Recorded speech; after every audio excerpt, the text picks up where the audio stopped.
दरम्यान बुलेटिनची सुरुवात करतोय एका महत्त्वाच्या बातमीनं। राष्ट्रवादी काँग्रेसचे माजी प्रदेशाध्यक्ष भास्कर जाधव यांनी शिवसेनेवर टीकास्त्र सोडलंय।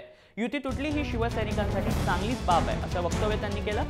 तसंच भाजपच्या डोक्यात सत्तेची मस्ती गेली असल्याची टीका भास्कर जाधव यांनी केली आहे। सेनेचा युती तोडण्याचा निर्णय योग्यच असून युती तोडण्यासाठी खूप उशीर केला, त्यामुळे या निर्णयाचा जनतेत वेगळा संदेश जाईल अशी शक्यताही त्यांनी वर्तवली आहे। तर सेनेचे हात दगडाखाली आहेत, त्या दगडाखालून हात सुटत नाही तोपर्यंत सेना सत्ता सोडणार नसल्याचंही ते म्हणाले।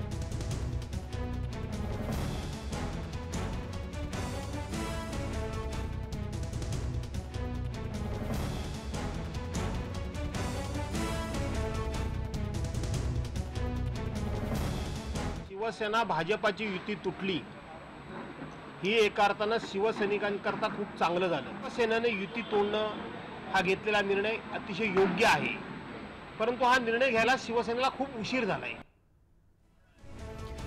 युती तोडण्याचा हा जो काही निर्णय आहे तो अतिशय योग्य असून युती तोडण्यासाठी मात्र खूप उशीर केला, त्यामुळे या निर्णयाचा जनतेमध्ये काही वेगळा संदेश जाण्याची शक्यता आहे असं शहाणपण भास्कर जाधवांनी आता सुचवलंय।